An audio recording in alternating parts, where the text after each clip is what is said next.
Story: The Room That Did Not Exist. It was supposed to be just one night, a stopover, a stretch of sleep between two flights. I was traveling alone, work trip.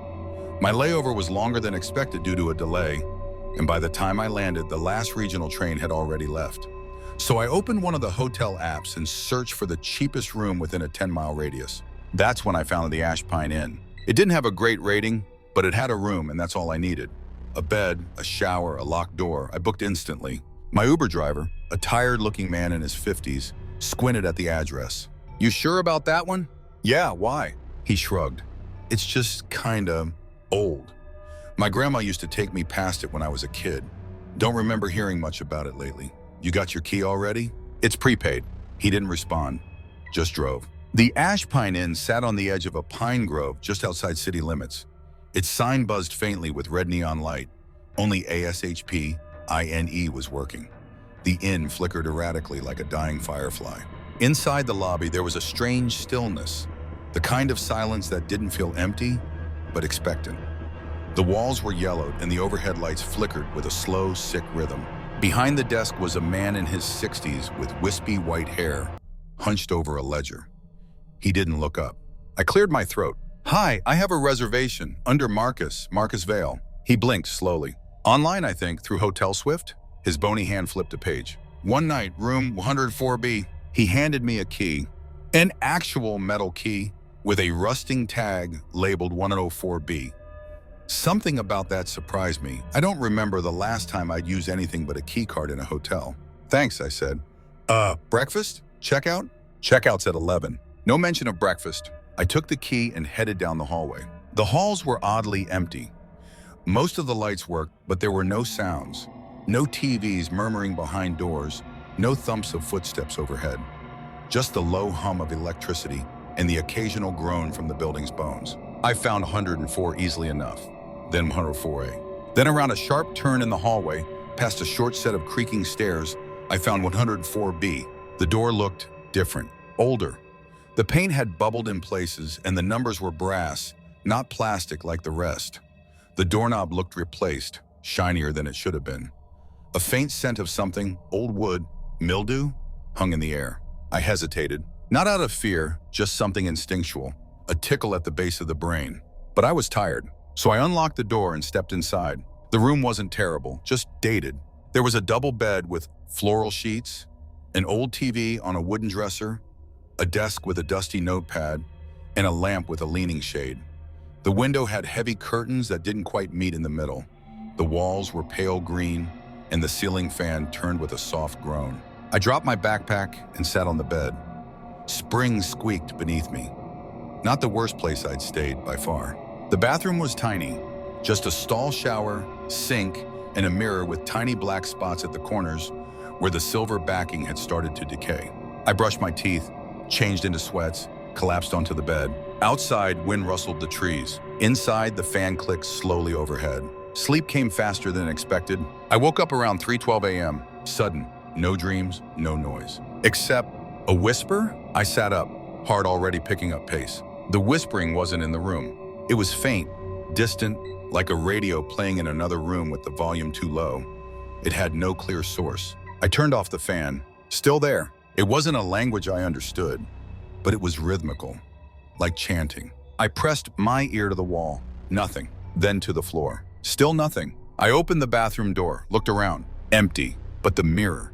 I froze. There were smudges on the glass, like fingerprints, but on the inside of the mirror. 4 of them, long, thin, at eye level. My breath caught. I turned and left the light on, climbed back into bed, pulled the covers up, waited for morning. The whispers didn't stop. I think they got louder, but something else was off too. The air felt thicker, like it was pressing down on me, like the room was shrinking by degrees, millimeter by millimeter. The lamp flickered once, and when it came back on, it seemed further away. I sat up again. The clock on the wall was stuck. 3:12 a.m. It hadn't moved. I picked up my phone, no signal, no Wi-Fi, no time. The battery bar was frozen, at 66%. I stood and walked to the door, thinking maybe I'd just sleep in the lobby. But when I opened it, the hallway outside was wrong. The carpet had changed, no longer green and beige, but a dull, faded crimson. The wallpaper was peeling, and where 104A had been, just a blank wall. No room, no door, just silence. I backed into the room and shut the door, locked it, bolted it. The whispers now felt like they were coming from beneath the bed. I looked, empty, but when I lay down again, I swear I felt the mattress shift, as if someone or something had just laid down beside me. And then the whispering stopped. Not faded, not trailed off, just stopped.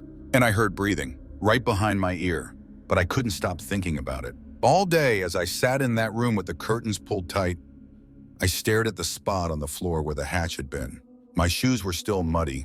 The lamp I had taken below still had a frayed smear of dirt along its base. It had happened. I wasn't insane. The note on the desk sat like a silent warning. Don't come back down. But that just made me want to know more. Who wrote it? Why? What was this place really hiding? Phần tiếp theo giữ nguyên như nội dung trước, đến đoạn, come back down. But it didn't end there. A few nights after I returned home that no longer felt entirely real, I received a letter. No return address, just my name written in looping cursive. Inside, a photo. It was old, sepia tone, cracked with age. It showed the front of the Ash Pine Inn decades earlier when it was pristine. And standing at the far left of the photo, barely visible, was me. Younger, maybe 15 years younger, dressed differently, but unquestionably me. I flipped the photo over. One line was scrawled across the back. You've been here before. I scoured the journal again. In the back, tucked into the final page, I found a small Polaroid folded between two pages. It was a blurry shot of someone standing in the hallway of room 104B. The figure looked familiar. Not just familiar, identical. It was me, same posture, same jacket. But the photo had a timestamp, 1997. My hands began to shake. I hadn't even graduated high school in 1997, had I? The dates didn't add up, but my face, myself, was in that image. And suddenly the dream I'd had years ago, the one I'd always dismissed, flashed back. I was in a narrow tunnel, crawling. There was a light ahead and behind me laughter. My own voice, laughing, not with me, at me. The last thing I remember before blackout was standing in front of a mirror. Not in the motel, not at home. Somewhere older, deeper. And the reflection didn't match. It looked at me, it grinned, and it said, "We've switched before." The nightmares didn't stop. Every night at exactly 3:12 a.m., I would wake up, regardless of where I was, regardless of how exhausted I had been. And always, there would be the mirror. Not the same one. Different shapes, different rooms, but always facing me. And always wrong. The reflection blinked slower, smiled longer. And on the fourth night, it moved before I did. I stopped sleeping. I started digging. Public records, archives, building permits, newspaper scans. There was a fire at the Ash Pine Inn in 1987. An entire wing was condemned after a guest was reported missing. The name on the report? Marcus Vale. My name. But the age listed, 25. That would have made him almost twice as old as I was now. Or at least how old I thought I was. I visited my parents, showed them the old photograph. They both denied it was me, said I was imagining things, that I had always been prone to vivid dreams.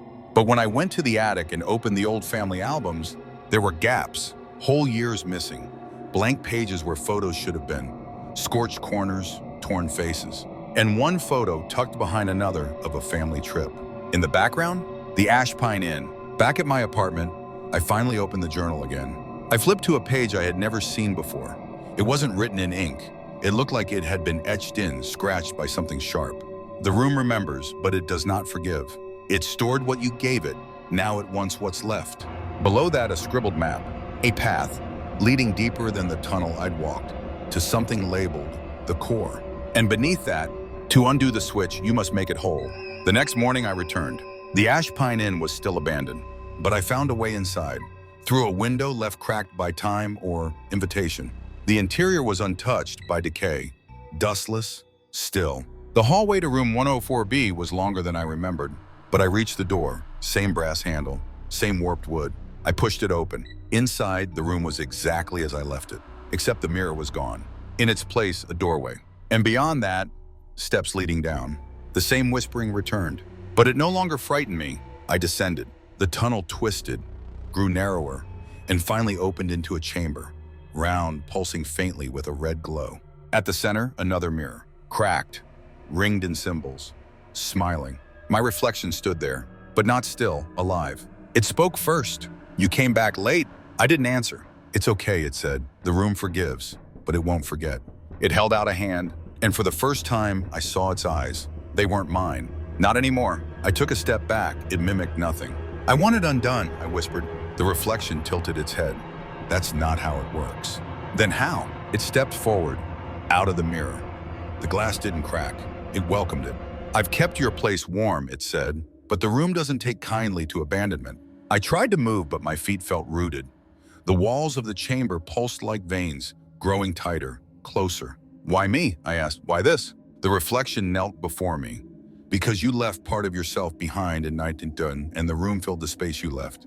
I was just a kid. You were chosen. You stepped into it willingly. You looked into the mirror." I started to shake. "So what happens now?" "It needs completion." The chamber rippled, and suddenly I saw my memories on the walls, projected like old film. Me as a child, standing before a mirror. Me as a teen, waking up to whispers. Me last week, frozen in sleep, the reflection, watching. "You've been living a borrowed timeline," the reflection said. "The debt is due." I turned to run, but the doorway was gone. Only mirrors, dozens, surrounding the chamber, each with a different version of me. Some older, some younger, some twisted, and all of them smiling. "You must choose," the reflection said. "Choose what?" "Which you gets to leave." I looked around, panicked. Each version of me took a step forward, lips parting in unison. "Let me out," one said. "I remember the most," said another. "You're just a shell," one hissed. They weren't speaking randomly. They were bargaining, negotiating, rewriting. Each version carried a different memory, a different path. But I didn't know what was truly mine anymore. The reflection watched in amusement. "It's not about truth," it said. "It's about belief. Choose a memory, choose a self." One step closer, older, eyes sunken, holding the journal. "This is the version that survived," it whispered. Another, a boy no older than 10, wept silently. "This one never left." I staggered backward, breath ragged. "How do I know what's real?" I asked. The chamber pulsed. "You don't? That's the point." Then they moved, all of them, at once, toward me. Their hands reached out, fingertips brushing skin, memories flashing like lightning. Birthdays, funerals, fires, mirrors. One memory hit hardest, me, standing at the foot of the bed at Ashpine, age 8, being pulled toward the mirror by an unseen force. Screaming, no one heard, except the room.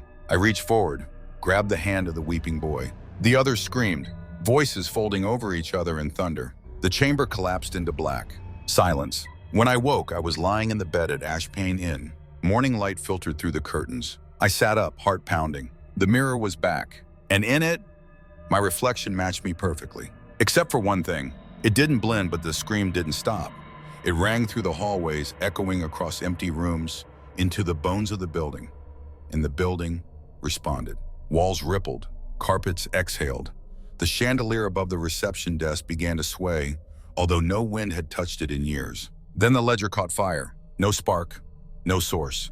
Just flame, slow and blue, consuming the name Marcus Vale over and over until the paper curled into black ash. I reached forward to stop it, but my hand passed through the book like smoke. It was never real. None of this was. I stumbled backwards, breath short. The mirror behind the counter fractured, not shattered, but divided. Each shard floated in midair, spinning slowly, showing a different time. In one, I was checking in as a guest. In another, I was a child, terrified and holding a stuffed bear. In another, I was older, hair gray, eyes hollow, guiding another guest toward room 104B. The pieces turned faster, faster, then stopped all at once. Each mirror now showed the same thing.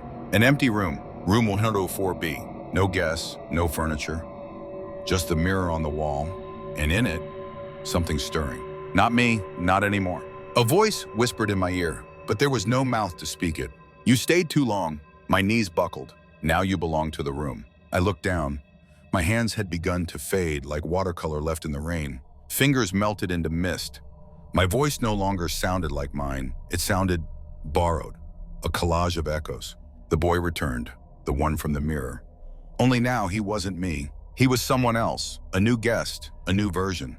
He approached the counter slowly, his eyes wide, hopeful, frightened. I opened my mouth to speak, and the words came not from memory, but from programming. Welcome to Ashpine Inn. Room 104B is ready." He nodded, and as he disappeared down the corridor, I turned to the ledger again. A fresh page, a new name, not Marcus Vale, just another echo, waiting to be written. I understood now. Ashpine was never a place, not in the traditional sense. It was a loop, a reflection, a system sustained by memory and identity, by mirrors. And as long as someone looked in, really looked, it would survive. By taking, rewriting, replacing. The mirrors began to hum, faint, rhythmic, the song I had been humming all along. And deep in the walls, the room pulsed, hungry, waiting, forever. I stood alone in the lobby of Ashpine Inn, or what was left of it. The place had begun to fade, not crumble, fade, as though someone had unplugged its reality and was letting it dim like a dying bulb. But something pulled at me, a thread buried deep in my spine. Room 104B. It wasn't over. I turned away from the counter, from the silent bell, from the trembling ledger. I walked toward the corridor where I had first followed the boy. The hallway that led to 104B, to everything. But it wasn't there. Just wall, a flat surface of old brick and paint, as if the passage had never existed at all. No seam, no crack, just a smooth, solid illusion. But I remembered it. I stepped closer, pressed my hand against the stone. Cold, still. Then I knocked. 3 times. The sound echoed, deep, hollow. Not the sound of brick. It echoed like a tunnel, like an open room hidden behind solid matter. And then faintly to whisper. From within the wall, my name, spoken in my own voice. I froze. The whisper returned. This time, it laughed. I took a step back, heart pounding, but I couldn't look away. I laid my palm flat again. This time, the wall felt warm, and it pulsed. Alive! I scanned the lobby, empty, but the edges of the world shimmered like heat off asphalt. I blinked. For a split second, I saw the hallway again. The door to 104B, the boy's face staring back at me from the peephole.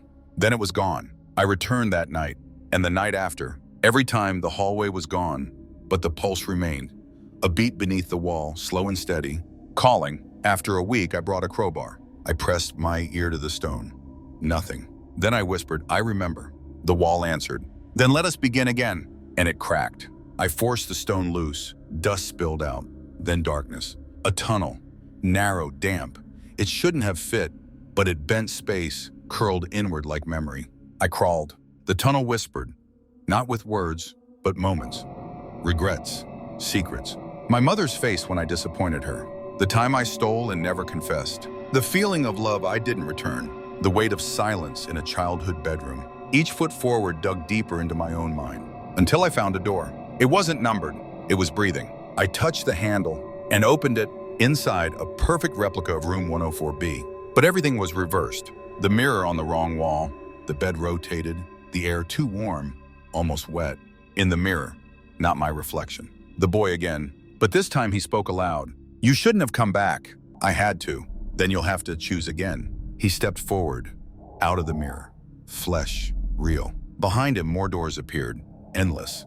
Stacked on the ceiling, sideways inverted. Each one whispered a different version of my name. "You left something behind," he said. "Something only you can retrieve." "What is it?" He didn't answer. Just pointed. At the mirror. I stepped toward it.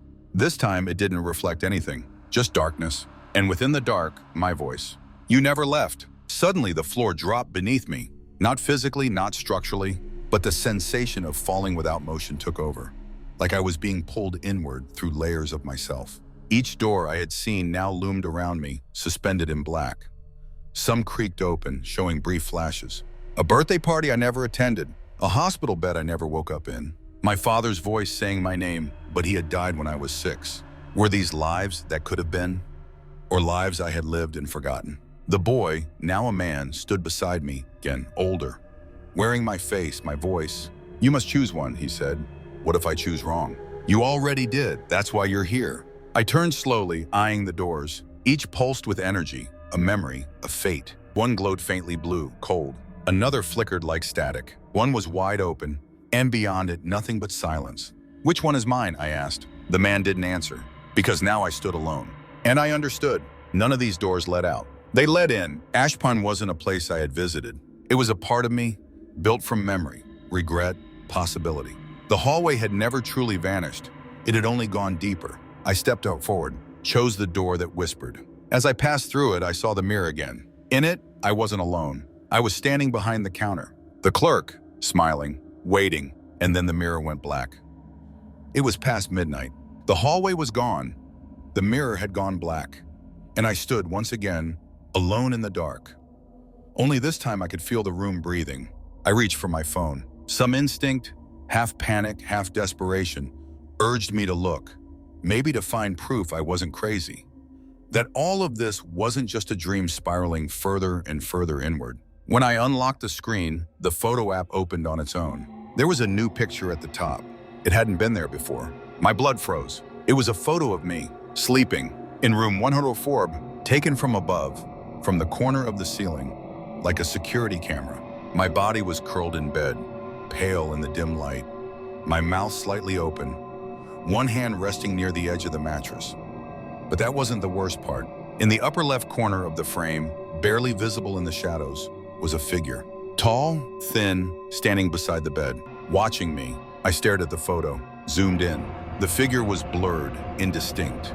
But the longer I looked, the clearer it became. A face started to take shape. And then my phone vibrated. A notification, one new message, from an unknown number. No contact info, no name. Just the message. I dropped the phone. It clattered to the floor, screen still glowing. The room around me was silent, but the silence was watching. I picked the phone up again. My hands were shaking. I tried to delete the photo. It didn't work. I tried to restart the phone. The screen stayed black. Then the image reappeared. But this time the figure was closer, standing at the foot of the bed, staring directly at the camera. At me, and beneath the image, new text appeared, though I hadn't typed anything. I remember now. I backed away from the bed. The mirror on the wall, cracked and dark, began to glow faintly.